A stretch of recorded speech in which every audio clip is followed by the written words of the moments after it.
Assalamualaikum warahmatullahi wabarakatuh. Selamat siang teman-teman semuanya. Perkenalkan, nama saya Sutia Dewi. Saya mahasiswa Pasca Sarjana UIN Sunan Kalijaga, konsentrasi bimbingan konseling Islam.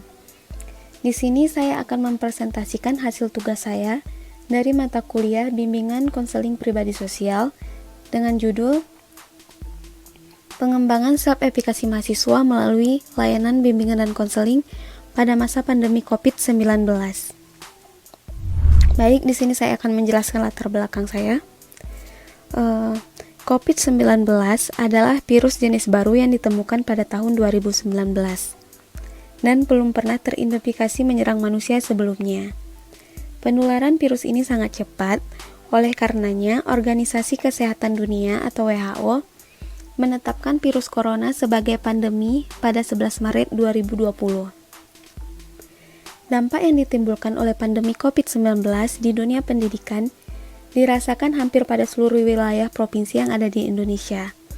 Di Provinsi Aceh, khususnya di daerah Aceh Tengah, telah menerbitkan aturan pemberlakuan PSBB atau pembatasan sosial berskala besar dengan meminta masyarakat tetap berada di rumah dan tidak keluar rumah terhitung sejak 10 April 2020.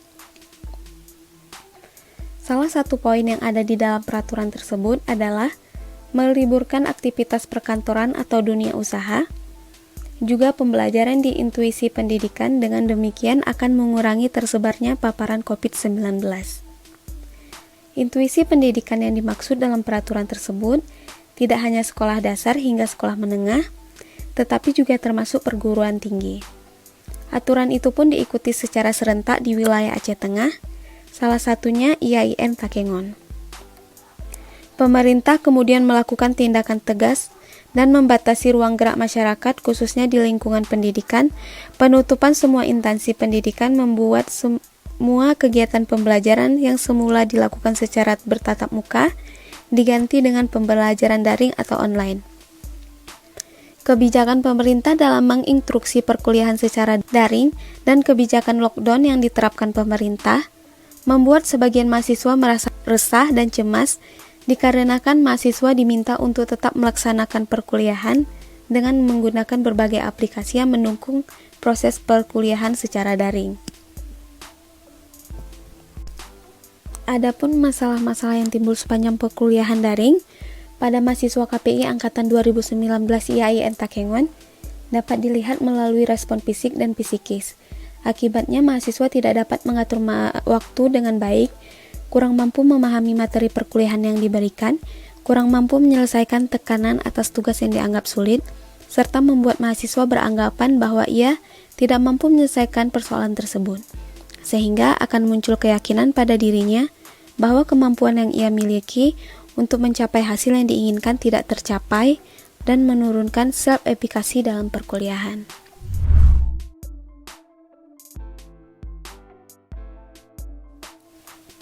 Self-efikasi merupakan keyakinan dan kemampuan seseorang untuk sukses dalam tugas-tugasnya.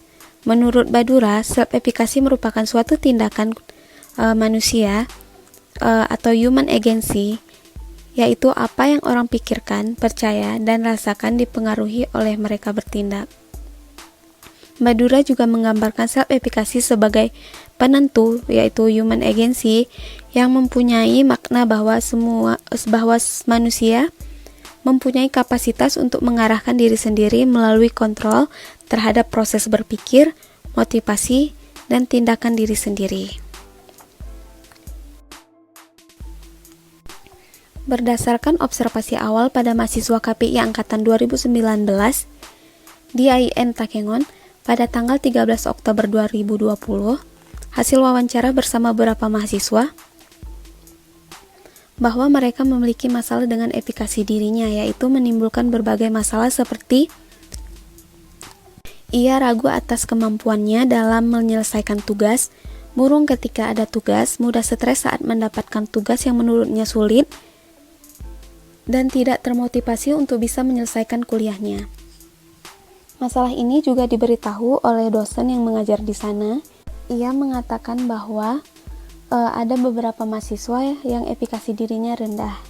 dan peneliti juga melihat langsung perubahan tingkah laku yang dialami oleh mahasiswa tersebut. Berdasarkan latar belakang tersebut, penelitian ini berfokus kepada pengembangan self-efikasi mahasiswa KPI di IAIN Takengon melalui layanan konseling pada masa pandemi COVID-19.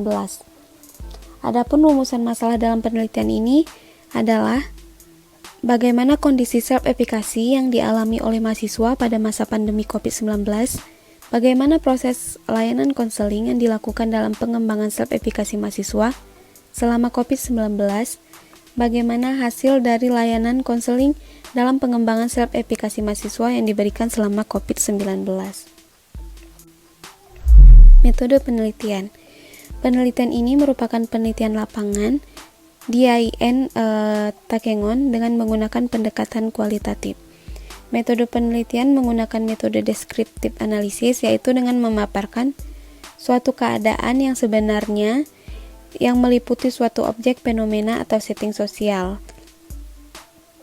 Teknik pengumpulan data, yaitu dengan observasi dan wawancara.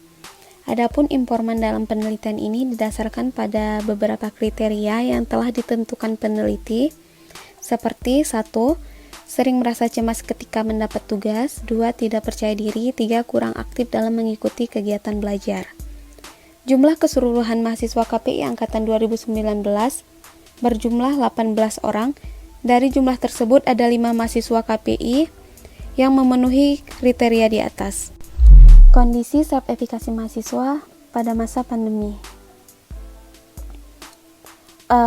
Ada banyak masalah yang dialami oleh mahasiswa KPI Angkatan 2019 IAIN Takengon untuk memiliki keyakinan dalam menyelesaikan tugas yang diberikan.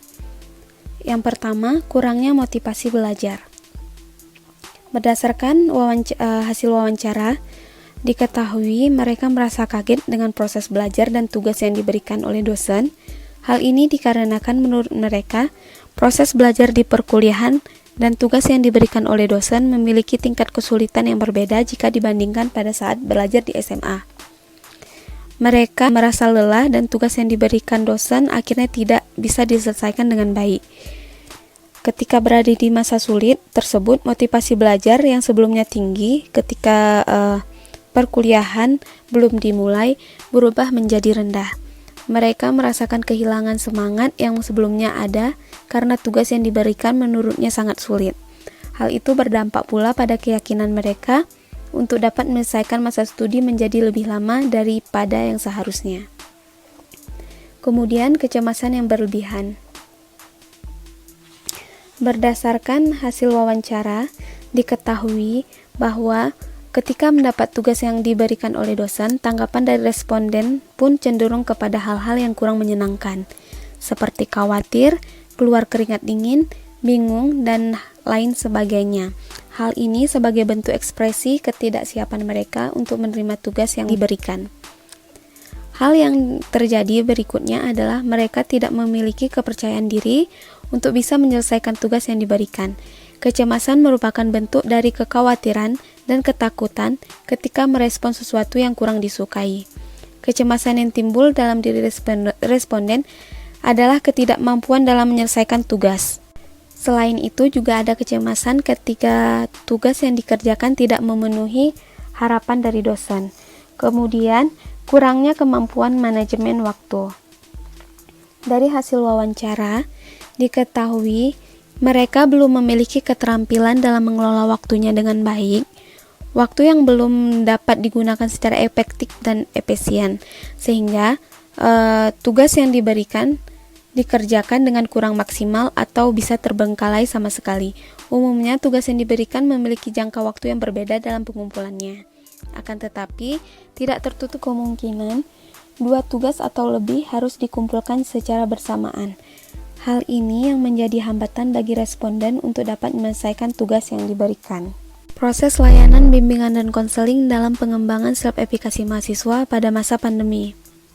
Layanan bimbingan konseling merupakan suatu bentuk kegiatan bantuan pengarahan yang diberikan oleh seorang konselor kepada individu atau klien baik secara perorangan maupun kelompok agar mandiri dan berkembang secara optimal. Dalam kegiatan layanan bimbingan dan konseling, pihak yang menjadi fasilitator adalah orang-orang yang memiliki dasar keilmuan dan latar belakang pendidikan bimbingan dan konseling. Akan tetapi, dikarenakan kampus IAIN Takengon belum memiliki dosen yang berlatar belakang bimbingan dan konseling, maka peneliti akan terlibat langsung dalam proses layanan bimbingan dan konseling untuk mahasiswa tersebut dengan menggunakan layanan konseling kelompok. Alasan peneliti menggunakan konseling kelompok adalah karena beberapa dari mahasiswa tersebut memiliki permasalahan yang sama dan mereka bersedia untuk mengikuti kegiatan konseling kelompok yang akan diberikan oleh peneliti. Peneliti dalam hal ini membuat perencanaan kegiatan konseling kelompok dengan mahasiswa dan menetapkan waktu pelaksanaannya. Selain itu juga menentukan media yang digunakan karena di masa pandemi COVID-19 ini, aktivitas tatap muka secara langsung tidak diperkenankan. Berdasarkan kesepakatan antara peneliti dan mahasiswa tersebut, maka kegiatan dilakukan secara daring melalui panggilan dalam aplikasi WhatsApp. Adapun tahap-tahap konseling kelompok secara daring yaitu yang pertama tahap awal. Tahap awal yang dilakukan dalam konseling kelompok ini yaitu orientasi dan eksplorasi. Langkah awal yang dilakukan yaitu peneliti memperkenalkan anggota kelompok mengenai hal-hal yang berkaitan dengan layanan konseling kelompok seperti makna, asas, dan tujuan konseling kelompok. Kedua, tahap peralihan, yaitu pernyataan kesiapan dan kesediaan anggota kelompok dalam penyampaian masalah. Yang ketiga, tahap kegiatan. Pada tahap ini, peneliti lebih dalam menggali permasalahan yang dialami oleh mahasiswa dan memberi solusi dan motivasi kepada mahasiswa tersebut. Dalam layanan konseling kelompok ini, peneliti menggunakan teknik self-talk untuk meningkatkan self-efikasi pada mahasiswa. Self-talk merupakan pembicaraan positif yang dilakukan oleh diri sendiri. Peneliti mengajak kepada setiap anggota kelompok untuk berkata yang positif pada dirinya sendiri bahwa ia optimis, mampu, dan percaya diri untuk menghadapi apapun tugas atau kewajiban yang harus dijalankan. Kegiatan ini berlangsung selama 2 kali pertemuan selama seminggu yang akan berjalan selama 3 minggu. Untuk pertemuan berikutnya, anggota kelompok diminta untuk membuat perencanaan tentang apa yang ia inginkan dalam meningkatkan self-efikasi. Kegiatan konseling kelompok ini bisa dilanjutkan apabila ada mahasiswa yang masih mengalami kecemasan yang berlebihan pada dirinya dan berada pada self-efikasi yang rendah. Keempat, tahap akhir. Dalam tahap ini, anggota kelompok menyampaikan pesan dan kesan dan perubahan yang terjadi setelah mengikuti layanan konseling kelompok ini. Dari evaluasi yang dilakukan, kegiatan konseling kelompok secara daring berjalan dengan lancar tanpa ada hambatan. Kemudian, hasil dari layanan konseling dalam pengembangan self-efikasi mahasiswa. Hasil dari proses layanan bimbingan konseling yang dilakukan bahwa ada peningkatan yang dihasilkan dari proses bimbingan konseling, yaitu dari 5 mahasiswa yang ikut serta dalam bimbingan konseling kelompok. Dari hasil wawancara yang dilakukan ada 3 yang berhasil merubah keyakinannya dan lebih optimis bahwa ia mampu menyelesaikan tugasnya, sehingga mahasiswa ini memiliki motivasi belajar dan memiliki target yang jelas untuk penyelesaian masa studi, lebih percaya diri, dan sudah memulai bisa mengatur manajemen waktunya dengan baik.